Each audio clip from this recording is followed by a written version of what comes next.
Welcome to the Neonarcissism Podcast, hosted by emotional intelligence specialists Kim and Jackie of Element Q, alongside strategic psychotherapist Brad Kaufman.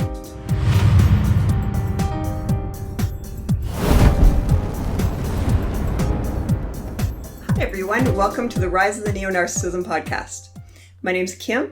I'm sitting here with Jackie, and Jackie and I have a company called Element Q, and we support people with emotional intelligence education and training.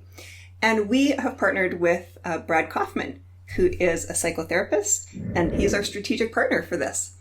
So we are excited, and we are here to talk all things narcissism, in particular redefining it to this new version of narcissism that we're all seeing emerge, that we're terming as neonarcissism. Yes, and by neonarcissism, we mean the new narcissism.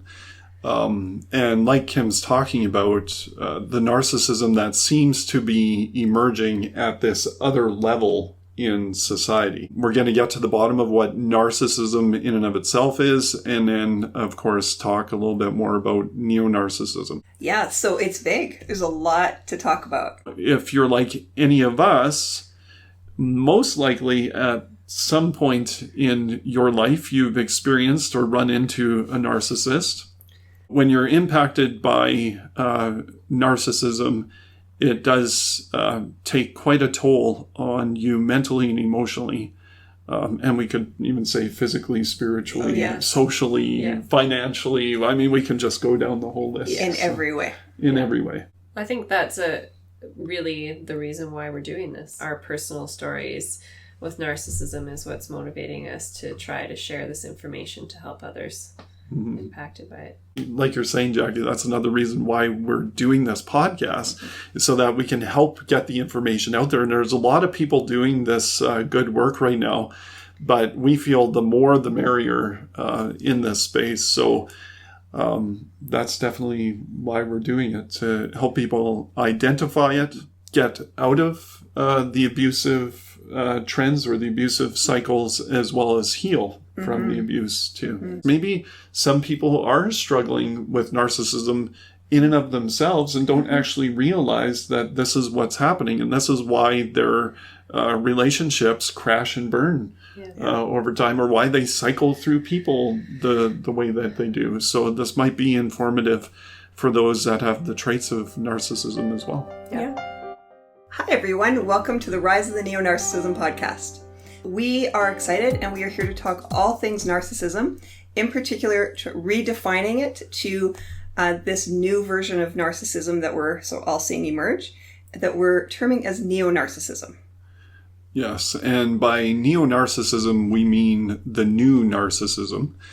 And like Kim's talking about, the narcissism that seems to be emerging at this other level in society. So, and it's carrying kind of beyond just the individual level. We're seeing it more in a societal level as well. And our culture and our society, at least here in the Western culture, is really promoting narcissism. And so we're going to talk about all these types of things. We're going to get to the bottom of what narcissism in and of itself is, and then, of course, talk a little bit more about neonarcissism. Now, in terms of neonarcissism, the new narcissism, how we set it apart from just regular narcissism, if there is such a thing, is we like to look at narcissism. So there's the diagnostic and statistical manual that we use within psychology and psychotherapy. And so basically it defines narcissism through 9 traits, which we're going to get to. But a lot of us as clinicians are starting to look at this as a spectrum type disorder. So where on the one end, it's fairly mild narcissism, where people wouldn't necessarily be considered to be diagnosable with narcissistic personality disorder. You have to meet 5 of the 9 criteria in order to be diagnosed with that. But people can still fall onto the spectrum and show kind of regular or consistent traits without meeting the criteria. So that's on the low end. And then on the high end, you get full-on NPD, narcissistic personality disorder. And what we're arguing is that there's even another level on top of that, which we would call neonarcissism.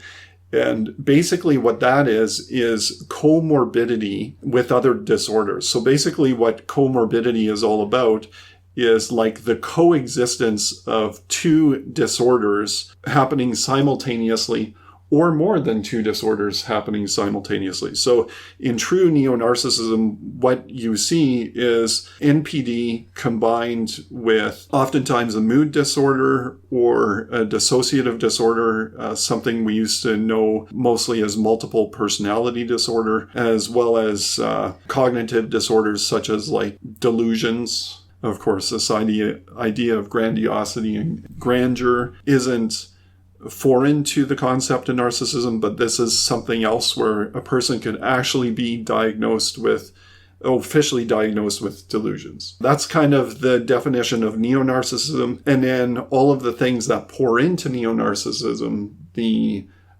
supporting pieces that society is just feeding this more and more and more. And of course, social media is one of those things, as well as just regular media, unfortunately, as well. Yeah, it's true. So.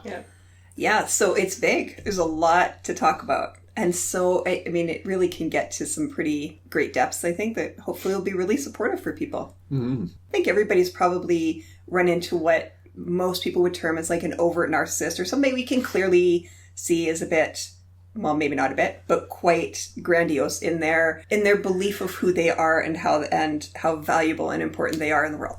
So I think most of us have run into somebody like that, and you can usually spot them across the room, right? They're pretty easy to pick out. Exactly, kind of like the show off, or the they're one braggart. Yeah, the one getting the center of attention, and exaggerating stories. The good storyteller. But like you're saying, they're very identifiable. Yeah.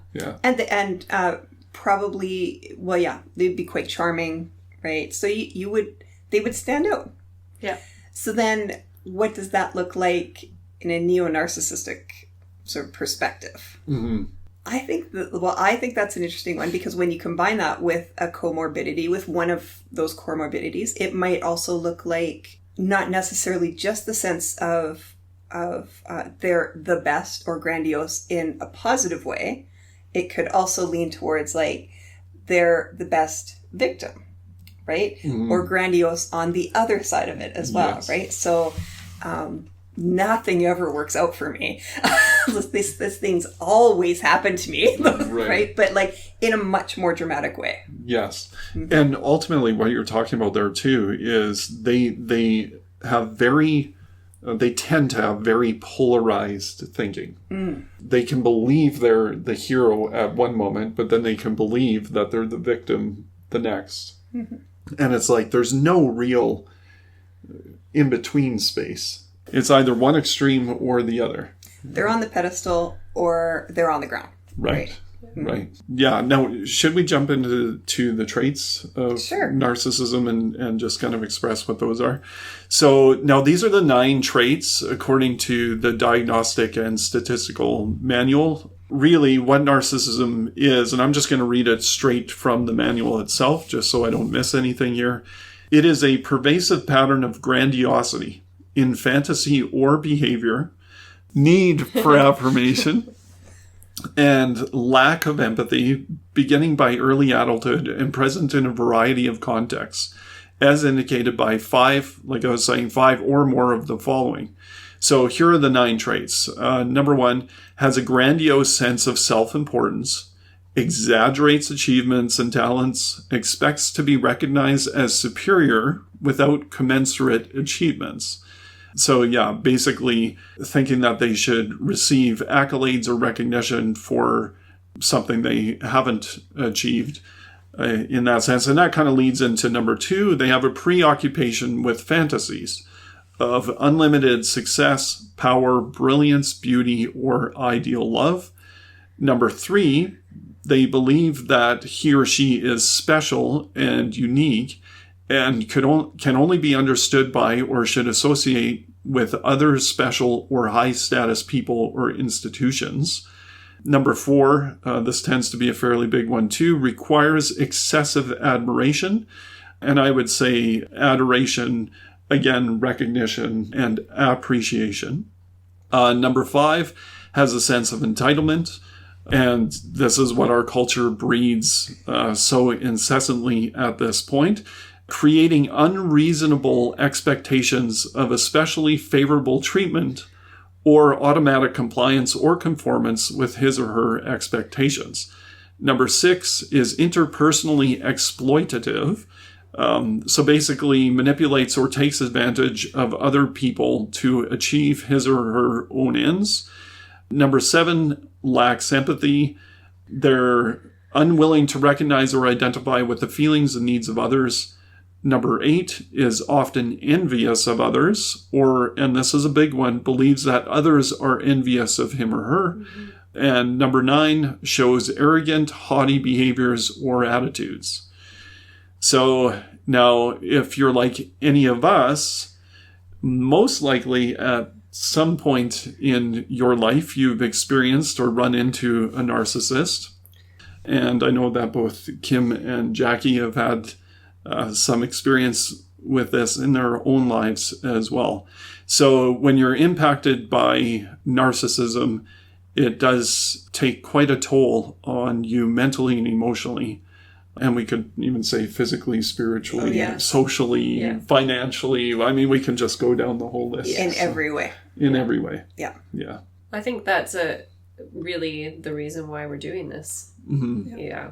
And is another part to mention in our intro as to why our personal stories with narcissism is what's motivating us to try to share this information to help others impacted by it. Mm-hmm. Yeah.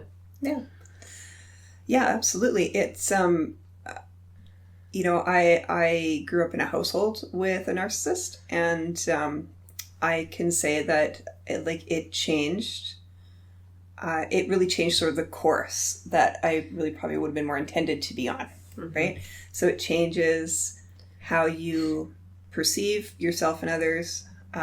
It changes your experience with trust. It changes your experience with how you use your own emotions. Yeah, I mean, just the list goes on, right? Yeah, it's an incredibly harmful experience, particularly when you don't know and are sort of unaware of what's happening. And if you are also an empathetic human, you are more prone to be the victim of a narcissist, to be drawn to a narcissist, but also a narcissist drawing you in. Yeah. Mm-hmm. So you don't want to lose that side of yourself, right? Of being that empathetic human. It is also, though, one of the traits that will mark you. Mm-hmm. Yeah. Well, and like you're talking about, there's something we call narcissistic abuse. And oftentimes, if you grow up in a family with it, you don't realize that you're facing that. And that, like you're saying, Jackie, that's another reason why we're doing this podcast, is so that we can help get the information out there. And there's a lot of people doing this good work right now, but we feel the more the merrier in this space. So that's definitely why we're doing it, to help people identify it, get out of the abusive trends or the abusive cycles, as well as heal from the abuse too. So yeah, and learn some techniques. Yeah. We're going to talk about the doormat versus badass versus asshole, and how to be a badass in a narcissistic world. Yeah. And being a badass is a good thing. Being an asshole is a bad thing, and nobody wants to really be a doormat, so that's kind of just self-explanatory. And then, of course, we're going to really dive into that and explain that a little bit more. We have a lot of fun with these concepts. And so, we've run a few groups here in the city that we live in, and it's just been an enriching time for all of us, not just us presenting it, but also for those involved in participating. So, we're really hoping this will be an empowering, supportive place for people to gather information and also ask us questions, right? Start conversations. Tell us what you want to hear about. Right? Because we have an endless list of things that we want to talk about, but also let us know what you want to hear. Exactly. So our email is neonarcissismpodcast@gmail.com. So feel free to reach out to us. We really do welcome your feedback, and the three of us have really made this kind of clear too. We would love to hear from people who have actually been diagnosed with narcissistic personality disorder, or who would identify themselves as having those qualities or traits, because we feel we could learn as much from you.